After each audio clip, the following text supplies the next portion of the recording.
ನಮಸ್ತೆ ವೀಕ್ಷಕರೇ, ಎಲ್ಲರೂ ಹೇಗಿದ್ದೀರಾ? ಇವತ್ತು ನಾನು ಅಡುಗೆಗೆ ತುಂಬ ರುಚಿಯಾದ ಒಂದು ಬೆಂಡೆಕಾಯಿ ಪಲ್ಯ ಮಾಡಿದ್ದೀನಿ. ಬನ್ನಿ ಸ್ಟೆಪ್ ಬೈ ಸ್ಟೆಪ್ ಹೇಗೆ ಮಾಡೋದು ಅಂತ ತೋರಿಸ್ತೀನಿ. ಬೆಂಡೆಕಾಯಿನ ಹದವಾಗಿ ಹುರಿದುಬಿಟ್ಟು ಹಾಕಬೇಕಾದಂತಹ ಸ್ವಲ್ಪ ಮಸಾಲೆಗಳನ್ನು, ಸ್ವಲ್ಪ ಕೊತ್ತಂಬರಿ ಸೊಪ್ಪು, ಸ್ವಲ್ಪ ಪುದೀನ ಸೊಪ್ಪು ಎಲ್ಲ ಮತ್ತು ಸ್ವಲ್ಪ ನಿಂಬೆಹಣ್ಣು ಕರೆಕ್ಟಾಗಿ ಹಾಕಿದ್ರೆ ತುಂಬಾ ಒಂದು ರುಚಿಯಾದಂತಹ ಬೆಂಡೆಕಾಯಿ ಪಲ್ಯ ಆಗುತ್ತೆ. ನಾನು ಇದೇ ರೀತಿ ಮಾಡ್ತೀನಿ. ಮತ್ತು ಸ್ವಲ್ಪ ಕೊಬ್ಬರಿ ತುರಿದ್ಬಿಟ್ಟು ಕೂಡ ಹಾಕಬೇಕು. ಬನ್ನಿ ನೋಡೋಣ ಹೇಗೆ ಮಾಡೋದು ಅನ್ನೋದು. ಈ ಪಲ್ಯದೊಟ್ಟಿಗೆ ಒಂದು ಸಾರು ಅಥವಾ ಒಂದು ಮಜ್ಜಿಗೆ ಹುಳಿ ಏನಾರು ಒಂದು ಬೇಕಲ್ವಾ.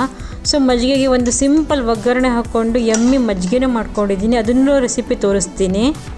ಈ ಪಲ್ಯವನ್ನೇ ಅನ್ನಕ್ಕೆ ಕಲಿಸ್ಕೊಂಡು ತಿನ್ನಬಹುದು. ಆದರೂ ಕೂಡ ಒಂದು ಮಜ್ಜಿಗೆ ಒಗ್ಗರಣೆ ಮಾಡ್ಕೊಂಡಿದ್ದೀನಿ, ಅದು ಒಂಥರ ತುಂಬಾ ಟೇಸ್ಟಿಯಾಗಿದೆ. ಅದರದ್ದು ರೆಸಿಪಿ ತೋರಿಸ್ತೀನಿ ಬನ್ನಿ. ಒಂದು ಸ್ವಲ್ಪ ಕೊಬ್ಬರಿ ತೊಗೊಂಡು ಮಿಕ್ಸಿಯಲ್ಲಿ ಪಲ್ಸೇಟಿಂಗ್ ಮೋಡಲ್ಲಿ ತುರಿ ಮಾಡ್ಕೊಂಡಿದ್ದೀನಿ.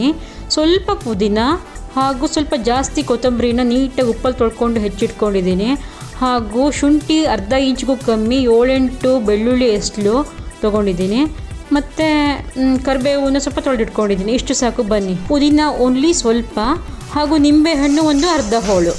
ತೊಳೆದಿಟ್ಟಿರುವಂತಹ ಅರ್ಧ kg ಬೆಂಡೆಕಾಯಿನ ತುಂಬ ಸಣ್ಣದಾಗಿ ಹೆಚ್ಚಿಟ್ಕೊಂಡಿದ್ದೀನಿ. ಮೊದಲಿಗೆ ಒಂದು ಬಾಣಲೆಗೆ 2 ಎಣ್ಣೆ ಸ್ಪೂನ್ ಹಾಕ್ಕೊಂಡು ಹೆಚ್ಚಿರುವಂತಹ ಬೆಂಡೆಕಾಯಿನ ಹಾಕ್ಕೋಬೇಕು. ಇದನ್ನು ಸಣ್ಣ ಉರಿಯಲ್ಲಿ ಒಂದು 10 ನಿಮಿಷ ತನಕ ಕೈಯಾಡಿಸ್ಕೊತ ಹುರಿತಾ ಹೋಗಬೇಕು. ಮಧ್ಯೆ ಒಂದು 20 ಸೆಕೆಂಡ್ ಜೋರು ಉರಿ ಮಾಡಬೇಕು, ಮತ್ತು ಸಣ್ಣ ಉರಿ ಮಾಡ್ಕೊಂಡ್ಬಿಟ್ಟು ಸರಿಯಾಗಿ ಹುರಿತಾ ಹೋಗಬೇಕು. ಮೇಲಿಂದ ಕೆಳಗೆ ಮಗುಚ್ತಾ ಇರಬೇಕು.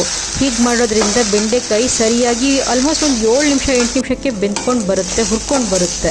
ಈಗ ಈ ಹುರಿದಿರೋಂತಹ ಬೆಂಡೆಕಾಯಿನ ಒಂದು ತಟ್ಟೆಗೆ ಹಾಕ್ಕೊಂಡು ಇದೇ ಬಾಣಲಿಯನ್ನು ಸ್ವಲ್ಪ ತೊಳ್ಕೊಂಡು ಬರೀ 1 ಸ್ಪೂನ್ ಎಣ್ಣೆ ಹಾಕ್ಕೊಳ್ಳಿ. ಯಾಕಂದರೆ ಹುರಿಬೇಕಾದ್ರೆ ನಾವು 2 ಸ್ಪೂನ್ ಎಣ್ಣೆ ಉಪಯೋಗಿಸಿದ್ದೀವಲ್ಲ. ಸೊ ಇವಾಗ ಒಂದೇ ಕಡಿಮೆ ಎಣ್ಣೆ ತೊಗೊಂಡೋದ್ರಿಂದ ನಮ್ಮ ಮಸಾಲೆಗಳನ್ನೆಲ್ಲ ತುಂಬ ಫೈನಾಗಿ ಪೇಸ್ಟ್ ಮಾಡ್ಕೋಬೇಕು. ಅಂದರೆ ಬರೀ ಒಂದು ಅರ್ಧ ಇಂಚು ಶುಂಠಿ ಹಾಗೂ ಒಂದು 7-8 ಎಸಳು ಬೆಳ್ಳುಳ್ಳಿ, ಇದನ್ನೆಲ್ಲ ಫೈನ್ ಪೇಸ್ಟ್ ಮಾಡ್ಕೋಬೇಕು. ನಾನು ತೊಗೊಂಡಿರೋದು ಅರ್ಧ kgಗೆ ಇಷ್ಟು ಶುಂಠಿ ಬೆಳ್ಳುಳ್ಳಿ ಬೇಕಾಗುತ್ತೆ. ಸೊ ಸ್ವಲ್ಪ ಒಂದು ಅರ್ಧ ಸ್ಪೂನ್ ಜೀರಿಗೆ ಹಾಕಿ ಒಗ್ಗರಣೆ ಮಾಡ್ಕೋಬೇಕು. ಒಗ್ಗರಣೆ ಮತ್ತು ಇದು ಕರಿಬೇವನ್ನು ಕೂಡ ನೀವು ಹಾಕೋಬೋದು, ಒಂದು ಸಣ್ಣದಾಗಿ ಹೆಚ್ಚಿಬಿಟ್ಟು. ನಾನಿಲ್ಲಿ ಪುದೀನ ಮತ್ತು ಕರಿಬೇವು ಕೊತ್ತಂಬರಿ ಸೊಪ್ಪು ತೊಗೊಂಡಿರುತ್ತೆ, ಅದನ್ನು ಕೂಡ ಎಣ್ಣೆಯಲ್ಲೇ ಒಂದು ಸ್ವಲ್ಪ ಬಾಡಿಸ್ಕೊಂಡ್ಬಿಡ್ತೀನಿ. ಪುದೀನ ಅದು ಸ್ವಲ್ಪ ಸ್ಮೆಲ್ ಹೋಗಲಿ ಅಂತ ಹೇಳಿಬಿಟ್ಟು. ಆನಂತರ ಈ ಒಂದು ಹುರಿದಿರೋ ಬೆಂಡೆಕಾಯಿನ ಅದಕ್ಕೆ ಹಾಕ್ಕೋತಾ ಇದ್ದೀನಿ. ಈಗ ಎಲ್ಲ ಮಿಶ್ರಣವನ್ನು ಹದವಾಗಿ ಮಿಕ್ಸ್ ಮಾಡ್ಕೋತಾ ಇದ್ದೀನಿ. ಆನಂತರ ಒಂದು ಪುಟ್ಟ ಹಿಡಿಯಷ್ಟು ಕೊಬ್ಬರಿ ತುರಿಯನ್ನು ಹಾಕ್ತಾ ಇದ್ದೀನಿ. ಆಮೇಲೆ 1 ಟೀ ಸ್ಪೂನ್ ಹಳದಿ, 1/4 ಸ್ಪೂನು ಖಾರದ ಪುಡಿ ಮತ್ತು ಒಂದು ಅರ್ಧ ಸ್ಪೂನು ಉಪ್ಪು ಹಾಕ್ತಾ ಇದ್ದೀನಿ. ಇದೆಲ್ಲದನ್ನು ಮತ್ತೆ ಸರಿಯಾಗಿ ಮಿಕ್ಸ್ ಮಾಡಬೇಕು. ಕೊಬ್ಬರಿ ಹಾಕಿರೋದ್ರಿಂದ ನೀವು 1/4ರಿಂದ 1 ಸ್ಪೂನು ಖಾರ ಹಾಕಲೇಬೇಕು, ಕಡಿಮೆ ಹಾಕಬೇಡಿ, ಇಲ್ಲಾಂದರೆ ಸ್ವೀಟ್ ಆಗುತ್ತೆ.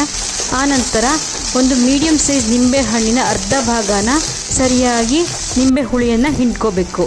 ಆನಂತರ ಈ ಎಲ್ಲ ಮಿಶ್ರಣಕ್ಕೆ ಒಂದು 1/4 ಲೋಟ ನೀರು ಹಾಕಿಬಿಟ್ಟು ಸರಿಯಾಗಿ ಕಲಸಿ ಮುಚ್ಚಿಟ್ಬಿಟ್ರೆ 5 ನಿಮಿಷ ಒಂದು ಒಳ್ಳೆ ಬೆಂಡೆಕಾಯಿ ಪಲ್ಯ ಆಗಿರುತ್ತೆ.